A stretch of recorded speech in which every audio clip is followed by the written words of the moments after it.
오늘 말씀은 스스로 낮추기 말씀인데, 어떻게 보면 여러분에게 좀 신앙생활 하신 분들한테는 좀 많이 들어본 주제, 그래서 뻔한 주제, 이렇게처럼 먼저 여러분이 마음속에 좀 들을 수가 있어요. 그러나 제가 주제별보다는 항상 그 말씀 자체에서 우리가 읽는 강해 위주로 말씀을 하니까 오늘 주시는 말씀이 무엇인지 그 말씀을 주목하여 전심으로 귀를 기울여 주시기 바랍니다. 지난주에 우리는 그 요나가 한 그 기도에 대해서 말씀을 나눴죠. 그래서 그 기도 순서의 내용에 대해서 우리가 제가 그 에크로님을 가지고 여러분이 나눴는데, 혹시 기억하시는 분 있어요? 그 단어? act죠, 그죠? act. 그래서 뭐였죠? adoration, confession, thanksgiving, 그다음 마지막에 supplication. 그래서 이 내용을 우리가 함께 나눴습니다. 그래서 그 아는 자체가 중요한 것이 아니라 그렇게 사시기를, 정말 그렇게 사시기를 우리 주님의 이름으로 한 번 더 축복합니다. 아마도 역사상 가장 위대한 영적 대각성이 있었다면 바로 오늘 우리가 읽었던 이 요나서 3장에 일어난 그 사건이라고 저는 생각을 합니다. 엄청난 대각성이 일어났습니다. 3장의 내용을 요나, 그리고 니느웨 사람들, 그리고 하나님, 이 셋으로 나누어서 이렇게 보면은 쉽게 정리가 됩니다. 요나가 하나님의 메시지를 니느웨 성에 전했고, 니느웨 사람들은 그 하나님의 메시지를 듣고 크게 대각성을 했고, 그 다음에 하나님께서는 내리고자 하셨던 그 재앙을 내리지 않으셨다. 그 말씀입니다. 아주 간략하게 요약이 되죠.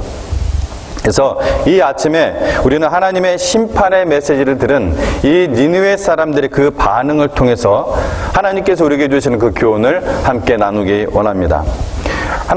이 하나님의 명령을 받은 대로 요나가 일어나 갔습니다. 2절에 보면 일어나 가서, 이런 말씀입니다. 일어나 저 큰 성읍 니느웨로 가서라고 하나님께서 명령하신 말씀이 있는데, 이 3절에 그대로 요나가 하고 있죠. 그래서 일어나 가서 요나가 여호와의 말씀대로 일어나서 니느웨로 가니라.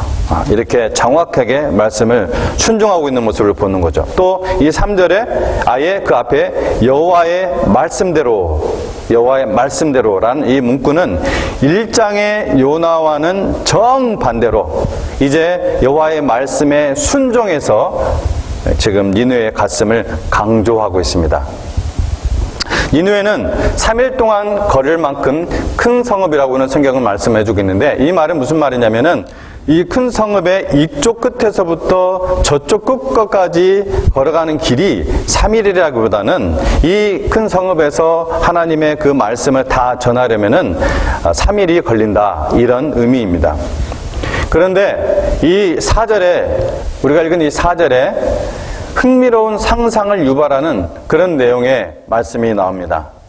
분명 요나는 우리가 이미 앞에서 얘기한 것처럼 세컨드 찬스를 주시는 하나님의 그 은혜로 순종을 했지만, 하지만 이 민족주의자 요나는 이스라엘을 항상 위협하는 이 니느웨 사람들이 자기의 메시지를 듣고 구원받는 것은 원치 않았습니다.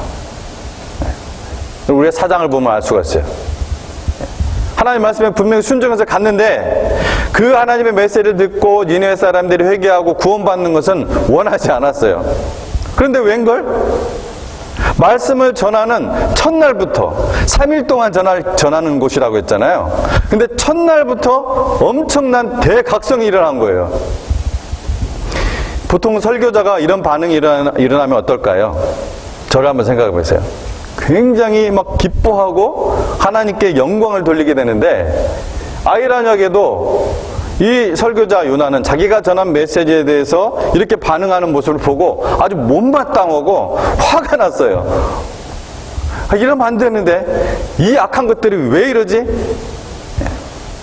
이런 심정을 우리는 뒤에 나오는 4장 1절을 보면은 금방 알 수 있어요. 요나가 매우 싫어하고 성냈다고 했습니다. 요나가 매우 싫어하고 성을 냈다고 했어요. 이 4절에서 요나가 선포한 내용을 직역해보면은, 야, 40일 남았다. 그리고 나서 니네는 무너질 거야. 이런 내용이에요. 그 직역을 해보면.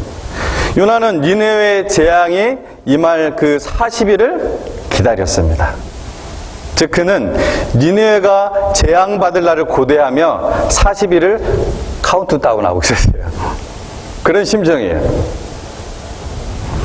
근데 여러분, 여호와 하나님은, 우리 여호와 하나님 어떻게 하신 거예요? 심판하시기 위해 40일을 카운트다운하고 계신 것이 아니라 그 재앙을 받기 전에 빨리 전심으로 회개하라는 거예요. 그야말로 세컨드 찬스를 주시는 거죠. 사실 우리 민족의 원수에게, 우리에게도 이런 심리가 있지 않겠습니까? 우리도 그런 심리가 있잖아요. 어떤 나라에 대해서, 어떤 민족에 대해서. 그렇죠. 특히 저보다 연세가 훨씬 많으신 분들은, 그 시절을 겪어보신 분들은 더더욱 그러실 거예요. 아까 우리가 선한 능력으로라는 아까 찬양, 제가 고른 찬양도 아닌데, 그게 폰 구텐 메켄이라는 독일의 노래예요. 독일의 찬송가 있는 노래입니다. 근데 본 해포가 지은 찬양이거든요. 이게 독일어로 부르면 더 힘차게 들리는데, 하는 소리가 막 나가지고서. 근데 본 해포가 여러분 아시다시피 히틀러, 암살에 동조했던 목사님이거든요. 그 암살을 같이 음모를 꾸몄던, 그 계략을 꾸몄던 그분이에요. 물론 굉장히 훌륭한 그 부분 영역들이 많이 있습니다. 제가 못 따라가는 그런 부분들이죠. 그분의 용기와 많은 부분들. 그러니까 40도 못 돼서 그 히틀러 그 암살 가담해가지고 현장에서 이슬로 사라졌거든요. 물론 주님 나라 갔겠지만. 그 마지막에 그 죽기 전에 자기 약혼자에게 쓴 그 시예요. 아까 우리가 불렀던 그 노래가. 근데 저는 그걸 보면서 폰 구텐 메켄, 선한 능력으로, 아마 마지막에 하나님의 확실한 뜻을 깨닫고 이 시를 쓴 것이 아닌가, 저는 그렇게 생각이 되더라고요. 선한 능력으로 우리가 선으로 악을 이기라고 했거든요. 암살로가 아니라. 그래서 그런 의미에서 이 요나의 심정이 바로 그분의 심정, 보네포의 심정, 이 보네포의 심정이 또 이 요나의 심정, 또 여러분도 아마 그것을 우리 한국 분들은 공감하는 영역들이 분명히 있을 거라 생각해요. 아마 저에게도 분명히 그러한 심리가 있지 않나 생각이 됩니다. 근데 여러분, 우리가 그러면 안 되죠. 우리가 받은 복을 세워보아야지 재앙받을 날을 기대 세워보면 안 되는 거 아니겠습니까? 우리 하나님의 자녀로서. 하나님께서는 마땅히 심판을 당장 내리셔야 하는 죄악임에도 불구하고 그 손을 멈추시고 오랫동안 기회를 주시는 하나님이십니다. 그것이 하나님의 긍휼입니다. 세컨드 찬스를 주시고 참아주시는 이러한 하나님의 긍휼이 아니라면은 우리도 이 자리에 오늘 있을 수 있겠습니까? 혹시 하나님보다는 다른 일에 바쁘고 또 다른 사람을 먼저 사랑하기 때문에, 그래서 지금 틀어진 하나님과의 관계 때문에 그 하나님 앞에 나오는 것을 망설이고 주저하는 분이 있습니까? 하나님은 당신이 망설이고 주저하는 그곳에서 일어나서 하나님께 나아오기를 간절히 원하십니다. 하나님은 긍휼이 많으시고 당신이 다시 그 복의 통로가 되는 기회를 주시기를 간절히 원하시는 것입니다. 니느웨 사람들은 놀랍게도 이 요나의 심판 선언에 즉각적으로 회개했습니다. 정말 너무 놀라워요. 요나가 막 굉장한 설교를 한 것도 아니에요. 그들이 모두 이렇게 즉각적으로 전심으로 총체적으로 회개했다는 것은 뭐예요? 하나님께서 직접적으로 친히 개입하셨다는 것입니다. 여러분, 역사 속의 모든 영적 대각성은 사람이 일으킨 것이 아니에요. 성령의 불같은 바람입니다. 하나님께서 직접 개입하셔야 그런 일이 일어날 수가 있어요. 이 기적입니다. 그들은 금식하며 굵은 베옷을 입고 한마음으로 회개했습니다. 우리가 굵은 베를 입었다고 하면은 한국 분들은 장례식 상주들이 입는 그 삼베옷을 생각하기 쉬운데 그렇게 잘 만들어진 옷이 아닙니다. 요즘 그게 고급 옷이죠, 사실은. 여름에 입으면 되게 시원하고, 저도 누가 주셔가지고서 제 이불로도 덮고 또 베개로도 막 하고 굉장히 좋더라고요. 특히 이제 베개로 할 때 굉장히 좋은데, 그렇게 좋은 것으로 만들어진 옷이 굵은 배옷의 의미가 아니에요. 이거는 채소나 잡동사니를 집어넣는 마대자루입니다. 마대자루. 그 마대자루에 머리와 팔을 내놓는 구멍만 뚫고 뒤집어 쓴 거예요. 즉 그들은 이 비천한 모습으로 전심으로 회개하고 있음을 나타낸 거예요. 8절에 보면은 심지어 짐승에게도 굵은 베옷을 입혔다고 해요. 아마 이게 뭐 애완용이 있었나 봐요. 니느웨에도 뭐 애완용 뭐가 있었나 봐요. 설마 밖에서 일하는 소한테 입히고 뭐 그러진 않았겠죠. 그 굵은 베옷을 입혀서 온 백성이 총체적으로 전심으로 회개했다는 것을 나타내고 있습니다. 자, 여기서 이들이 굵은 베옷을 입은 것이 우리에게 어떤 교훈을 주는지에 대해서 나누기로 하는 것입니다. 첫 번째, 굵은 베를 입은 것은 스스로 낮추는 자세를 보여주는 것입니다. 이 빗전해지는 자세를 가장 잘 보여주는 구절이 오늘 10절에도 이 부분이 나오는데, 이런 내용이 역대하 7장 14절 말씀, 아주 유명한 말씀이죠. 내 이름으로 일컫는 내 백성이 그들의 악한 길에서 떠나 스스로 낮추고 기도하여 내 얼굴을 찾으면 내가 하늘에서 듣고 그들의 죄를 사하고 그들의 땅을 고칠지라.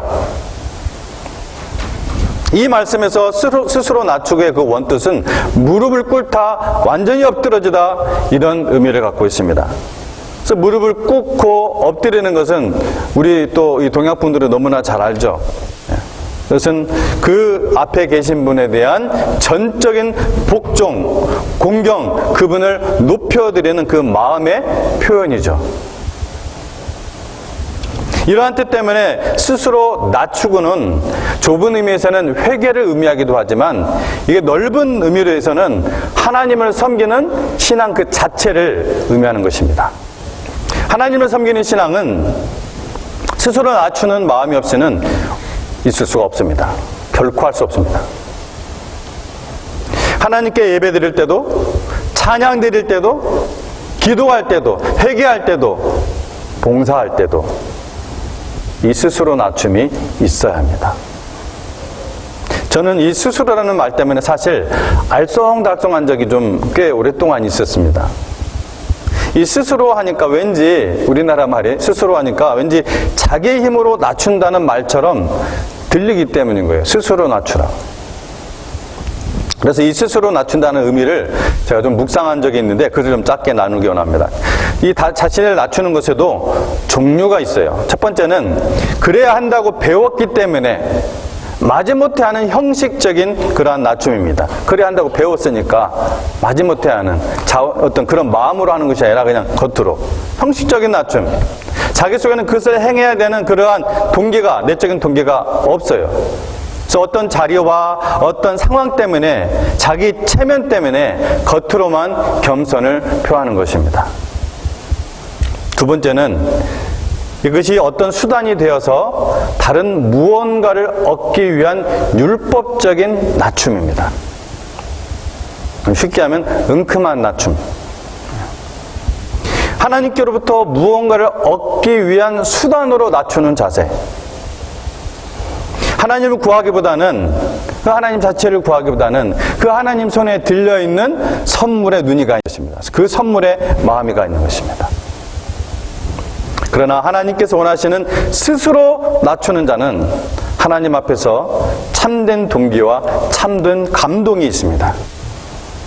마지못해 하는 형식이나 수단이 아니라 하나님 앞에서 진정으로 엎드러지는 것입니다.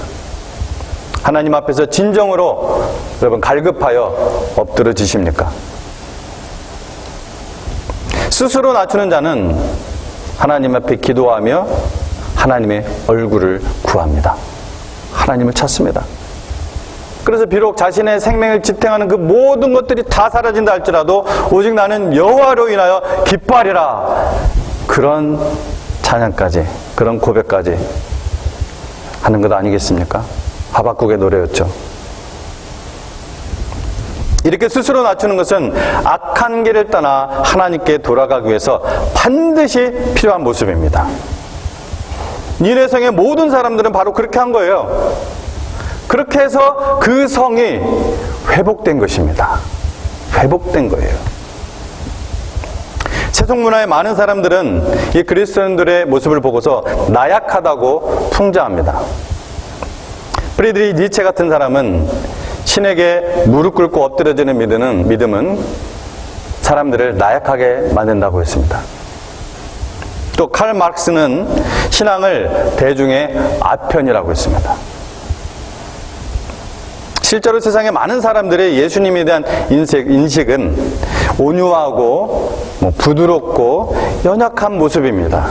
여러분, 완전히 틀린 말은 아닙니다. 그렇죠? 하지만 예수님을 정말 아는 사람들은 그보다 정확하게 알고 있습니다. 예수님은 광야에서 40일 동안 금식하셨습니다. 여러분 잘 아시다시피 낮에는 뜨겁고 밤에는 뼛속까지 추운 곳이 광야입니다. 그곳에서 40일을 금식하셨어요. 성전에서 환전하면서 장사를 하는 그 관습이 잘못된 것인지 뻔히 알면서도 감히 아무도 나서서 말하지 못하고 있었지만 예수님은 그들을 쫓아내셨습니다. 예수님은 자신이 어떻게 죽으실 것을 아시면서도 당당한 믿음으로 그 고문의 날을 견디고 죽으신 분이셨습니다. 십자가에 못 박히기 전 그 고통을 약간 줄여주는 몰약을 탄 포도주를 줬다고 마가복음에서는 기록을 하고 있는데 그것마저 예수님께서는 거부하시고 십자가의 구속을 온전히 이루셨습니다. 이런 분 보고 약하다고요? 이런 분이 약하다고 할 수 있습니까? Never. No. 말도 안 되는 소리죠. 동시에 예수님은 너무 겸손하셔서 세리와 죄인들과 함께 식사하셨어요. 더러워진 제자들의 발을 친히 무릎을 꿇고 한 사람씩 씻어주셨습니다. 이 예수님의 독특한 삶에서 우리는 한 가지 진리를 발견할 줄 알아야 합니다. 바로 하나님 앞에서 스스로 낮추는 자에게 하나님께서 자기의 능력으로 임하신다는 것입니다. 그 강하신 능력으로 임하신다는 것입니다. 누구에게요? 스스로 낮추는 자에게. 성도의 가장 위대한 능력과 강함은 오직 전능하신 하나님으로부터 오는 것입니다. 우리로부터 나올 수가 없어요. 그러나 우리 기억합시다. 우리 주님의 그러한 공급이 필요하다는 것을 인정하고 자신을 낮추는 사람들에게만 그 강함과 능력을 주실 수 있다는 것입니다. 스스로 낮추라. 그런 의미가 있습니다. 거꾸로 이야기하면 우리가 하나님의 능력과 강함을 더 많이 경험할수록 다른 사람들 그리고 자기 자신에게도 그것을 증명할 필요가 줄어들어요. 그래서 모든 사람에게 더 많이 겸손해질 수 있습니다. 이 예수님의 진리를 믿으시고 경험하시기 바랍니다. 두 번째, 굵은 배를 왕과 백성이 함께 다 입었습니다. 대체로 백성의 경우가 어떻습니까? 나라를 이 지경으로 만든 이 통치자에게 비판하고 비난하고 피켓을 들고 오줌 같으면 그러기 쉬운데 이들은 자기네가 먼저 굵은 배를 입고 이 백성들이 먼저 굵은 배를 입고 금식을 했어요. 이 잘못의 책임을 자신의 것으로 받아들였습니다. 또한 왕은 백성들이 굵은 배옷을 입고 금식하는 것을 보면서 이것이 왕권에 대한 그런 도전과 선동으로 취급해서 그것을 흐트려가 하거나 혹은 물리적인 힘으로 제압하려고 하지 않았습니다. 자신의 신분을 상징하는 그 왕의 의자에서 내려와 왕복을 벗고 굵은 벼슬을 입고 먼지 위에 앉음으로 자신을 철저하게 낮췄습니다. 한 나라가 회복되려면 가장 먼저 가장 중요하게 해야 할 것이 야훼 하나님 앞에서 회개하는 것입니다. 교회도 마찬가지입니다. 이 나라 안에 있는 교회도 마찬가지입니다. 이 나라 미국은 특히 하나님의 은혜로 세워진 나라라는 것을 우리가 잘 알고 있습니다. 많은 결점과 죄악들이 이 나라에 있었지만 그 대통령과 위정자들이 하나님을 경외하는 지점에서 멀리 떨어지지는 않았습니다. 화폐의 시작단이 그 페니에도 In God we trust, 이 문구를 넣은 나라입니다.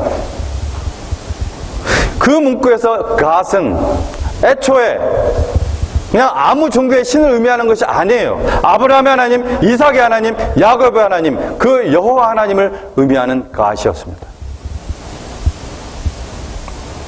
Of the people, by the people, for the people. 국민에 의한, 국민을 위한 정치. 아주 유명한 문장이죠. 링컨 대통령이 남북전쟁 그 중에 펜실베니아 게티스버그 거기서 연설했을 때 한 말인데, 그 이후 수많은 대통령 정치가들이 애용을 했고 미국 사람이면 모르는 사람이 없을 정도로 뇌리에 박힌 말입니다. 그런데 아이러니하게도 그래서 위험스럽기까지 합니다. 저는 적어도 그렇게 생각합니다. 적어도 미국은 하나님의 의한, 하나님을 위한 정치의 정신이 대통령과 위정자들에게 있어야 합니다. 링컨 대통령의 의도는 좋았죠. 그렇지만 그 의도와는 상관없이 이 국민에 의한, 국민을 위한 정치, 이 스피릿이 미국을 인본주의적 사상에 뿌리내리게 하는데 일조했습니다. 이 미국이 온 세계에 그렇게 아름다웠던 미국, 우리나라 말은 독특하게 뷰티풀 컨트리죠. 아름다울 미자를 씁니다. 그죠? 정말 아름다운 그러한 나라, 하나님으로 인해서. 근데 이 미국이 하나님을 모독하는 대통령들이 나오고 위정자들로 채워지면서, 그러한 위정자들로 채워지면서 점점 타락하고 썩어가고 있습니다. 니느웨 성처럼 대통령과 국민들이 함께 회개해야 합니다. 그러기 위해서는 우리 교회가 먼저 갈급한 심령으로 대각성을 해야 할 줄로 믿습니다. 오늘 말씀을 통해서도 보는 것처럼 전하는 사람이 없으면 대각성도 없고 하나님이 역사하시지 않으면 불가능합니다. 하나님께서 작정하시고 요나를 보내시고 요나의 그 작은 순종으로 하나님이 이 대각성을 일으키신 것입니다. 여러분, 그 악한 나라 니느웨 성의 왕은 이렇게 말했습니다. 하나님이 뜻을 돌이키시고 그 진노를 그치사 우리가 멸망하지 않게 하시리라. 그렇지 않을 줄을 누가 알겠느냐. 그렇지 않을 줄을 누가 알겠느냐. 뭐예요?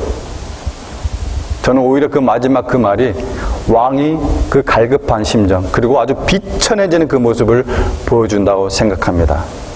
그냥 우리가 멸망하지 않게 하시리라 해서 딱 끝나는 것이 아니라 뒤에 붙은 말, 그렇지 않을 줄을 누가 알겠느냐. 그 마음이 절절히 저한테 전달이 돼요. 우리는 이 니느웨 성의 왕보다는 성경을 많이 알 겁니다. 그러나 과연 믿음은 어떤가요? 믿음은 어떤가요? 지금 이 니느웨 성의 왕보다 더 좋은 믿음인가요? 하나님은 그들이 그 악한 길에서 돌이켜 떠난 것을 보시고 생각을 바꾸셔서 니느웨에 선포된 재앙을 거두셨다고 마지막 절 말씀을 해주고 있습니다. 요나서는 이방인들도 기회만 주어지면 얼마든지 하나님을 믿고 섬길 수 있음을 보여줍니다. 이런 예상치 못한 하나님의 역사는 자신들만이 하나님을 사랑하고 섬긴다는 착각에 빠져 있었던 이 이스라엘 사람들에게 큰 충격을 주었을 겁니다. 하나님은 여러분 이스라엘의 하나님이실 뿐만 아니라 그 누구라도 그분을 찾는 자들의 하나님이십니다. 하나님은 온 열방의 찬양과 감사를 받으시기에 합당하신 분이십니다. 하나님은 스스로 낮춘 자를 하나님의 능력과 강함으로 임하십니다. 우리는 이 진리에 대해서 지금까지 좀 거국적으로 이야기를 했습니다. 하지만 내 주변 관계에서도 이 진리에 순종하는 것을 잊어서는 안 됩니다. 무슨 말입니까? 우리에게도 살다 보면 불편한 사람들이 있기 마련입니다. 불편한 사람들이 있기 마련이에요. 우리도 자비를 베푸시는 그 하나님의 마음을 사모합시다. 그 마음 갚기 위해 스스로 낮춥시다. 주 앞에서 낮추라. 그리하면 주께서 너희를 높이시리라. 야고보서 4장 10절 말씀입니다. 그 마음으로 모든 사람을 대하는 우리 성도님 되시기를 주의 이름으로 축원합니다. 기도하겠습니다.